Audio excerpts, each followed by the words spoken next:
જ્યારે હું દિલ્હીમાં જઈશ ત્યારે અધિકારીઓ જાણે હિન્દી અને અંગ્રેજીમાં ભાષામાં મારે કામ કરવાનું હશે તો મને જરા પણ તકલીફ નહીં પડે, કારણ કે હિન્દી અને અંગ્રેજી ભાષાનો મને ખૂબ બહોળો છેલ્લા 22 વર્ષથી અનુભવ છે, એટલે એમાં હું જરા પણ પાછી નહીં પડું. બનાસકાંઠા બેઠક પર બંને પાર્ટીઓએ મહિલા ઉમેદવારોને મેદાને ઉતાર્યા છે. એક તરફ કોંગ્રેસના ફાયર બ્રાન્ડ નેતા ગેનીબેન ઠાકોર છે તો બીજી તરફ ભાજપના રેખાબેન ચૌધરી છે. ત્યારે હવે ભાજપના રેખાબેન ચૌધરી જોરશોરથી પ્રચારમાં લાગી ગયા છે. આ પ્રચારમાં તેઓ કહી રહ્યા છે કે તેઓને અંગ્રેજી અને હિન્દી બંને ભાષા આવડે છે. ત્યારે દિલ્હીમાં જ્યારે તેઓ ચૂંટણી જીતીને જશે તો તેમને આ બંને ભાષા કામમાં આવશે. નમસ્કાર, હું હિરલ પરમાર અને આપ જોઈ રહ્યા છો ન્યૂઝ. રેખાબેન ચૌધરીએ તેમના પ્રચારમાં કહ્યું કે તેમને અંગ્રેજી અને હિન્દી ભાષા આવડે છે અને દિલ્હીમાં એની જરૂર પડશે એટલે વોટ મને જ આપજો, તેમ કહીને રેખાબેને ગેનીબેન પર નિશાન સાધ્યું છે. ત્યારે વધુમાં તેમણે શું કહ્યું તે સાંભળો. બનાસકાંઠાની સીટ ઉપર જે મારી પસંદગી કરી છે તે બદલ હું મોદી સાહેબ અને તમામ નેતૃત્વનો ખૂબ ખૂબ આભાર માનું છું. અને તેમણે મહિલાની પસંદગી કરીને બનાસકાંઠા જિલ્લાની દરેક મહિલાનું ગૌરવ વધાર્યું છે. બનાસકાંઠા સરહદી જિલ્લો છે અને બનાસકાંઠાની સરહદો મોદી સાહેબના નેતૃત્વમાં સુરક્ષિત છે અને એને હજુ વધુ સુરક્ષિત બનાવવા માટે કેન્દ્રમાં ફરીથી ત્રીજી વખત વડાપ્રધાન મોદી સાહેબની જરૂર છે. ભારતીય જનતા પાર્ટી જે વચન આપે છે તેને નિભાવે છે. 500 વર્ષના સંઘર્ષ બાદ લાખો લોકોના બલિદાન પછી હમણાં જ આપણે 2 મહિના પહેલા મોદી સાહેબના હસ્તે રામ મંદિરની પ્રાણ પ્રતિષ્ઠા થઈ. એમના માટે એમણે 10 દિવસના અનુષ્ઠાન કર્યા, નીચે પાથરણું પાથરીને ઊંઘ્યા, અનેક મંદિરોમાં પૂજા અર્ચના કરી, ત્યારબાદ એમને રામ પ્રતિષ્ઠા કરી છે. આવા અનેક ધાર્મિક સ્થળોનો એમણે વિકાસ કર્યો છે, કોરિડોર બનાવ્યા છે. ઉજ્જૈનમાં મહાકાલેશ્વર હોય, જગન્નાથ મંદિર હોય, કાશી વિશ્વનાથ મંદિરનો કોરિડોર હોય, પાવાગઢમાં ભદ્રકાળી માતાને ધજા ચડાવી 500 વર્ષ બાદ, અને દ્વારકા મંદિર હોય. એટલે ભારતીય જનતા પાર્ટી તો ધાર્મિકતાને વરેલી પાર્ટી છે અને છેલ્લા 10 વર્ષમાં મોદી સાહેબના નેતૃત્વમાં દેશ વિકાસની અકલ્પનીય હરણફાળથી આગળ વધી રહ્યો છે, તે આપણે સૌ જાણીએ છીએ.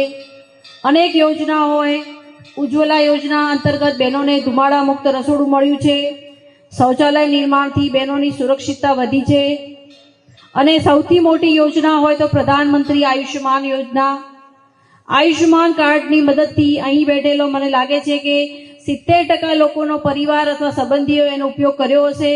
આપણે એવું નથી કહેતા કે કોઈ બીમાર પડે, પરંતુ જો બીમાર પડે તો પરિવારને કોઈની આગળ લાચાર ન બનવું પડે, કોઈની આગળ ઉછીના પૈસા ના માંગવા પડે અને આયુષ્યમાન કાર્ડનો ઉપયોગ કરી અને તે સારવાર કરાવી શકે છે.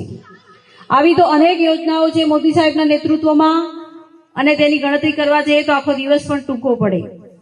અને તમે જોવો છો કે આ યોજના કોઈ એક સમાજ, કોઈ 2 સમાજ, 3 સમાજ માટે નથી, પણ દરેક સમાજ માટે યોજનાઓ સરખી રીતે બધાને સરખો લાભ મળે છે.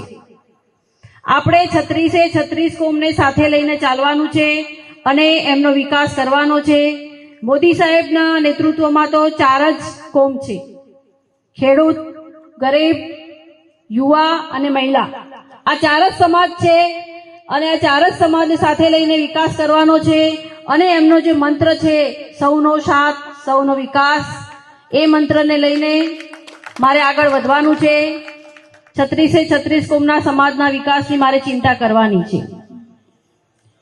જ્યારે હું દિલ્હીમાં જઈશ ત્યારે અધિકારીઓ જાણે હિન્દી અને અંગ્રેજીમાં ભાષામાં મારે કામ કરવાનું હશે તો મને જરા પણ તકલીફ નહીં પડે, કારણ કે હિન્દી અને અંગ્રેજી ભાષાનો મને ખૂબ બહોળો છેલ્લા 22 વર્ષથી અનુભવ છે, એટલે એમાં હું જરા પણ પાછી નહીં પડું. મને ઘણા લોકો પૂછે છે કે બેન તમે આટલું માથે કેમ ઓઢો છો, આટલા શિક્ષિત છો તો? એટલે મારે એમને કહેવું પડે છે કે હું મારા પરિવારની અને બનાસકાંઠા જિલ્લાની પરંપરાને આગળ લઈ જવા માંગુ છું અને હું એક દિવસ માથે નથી ઓઢતી પણ રોજ માટે ઓઢું છું. અને અહીંયા હું તમારી દીકરી, બનાસની દીકરી વચ્ચે તમારી સામે આશીર્વાદ લેવા માટે આવી છું. આ ખાખીજી મહારાજના પવિત્ર ધામમાં મને આશા છે કે તમે બધા મારી સાથે રહેશો અને આશીર્વાદ આપશો.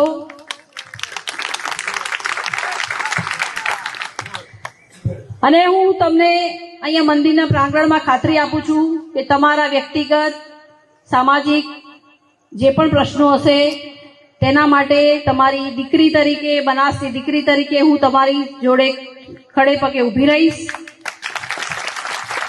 અને હું 22 વર્ષથી સતત શિક્ષણ સાથે જોડાયેલી હોવાથી મહેનત કરવી એ તો મારો નિત્યક્રમ રહેલો જ છે. માટે મહેનત કરવામાં તો હું જરા પણ પાછી નહીં પડું.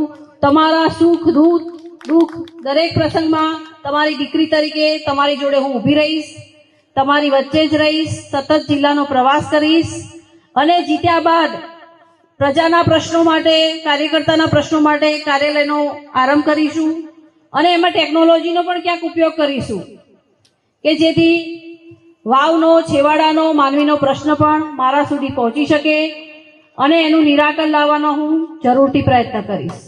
અહેવાલ માટે તમારું શું કહેવું છે તેમને કમેન્ટ બોક્સમાં લખીને ચોક્કસથી જણાવશો. જો વિડીયો પસંદ આવ્યો હોય તો વિડીયોને લાઇક, શેર અને અમારી ચેનલ નિર્ભય ન્યૂઝને સબસ્ક્રાઇબ કરવાનું ભૂલશો નહીં. આભાર.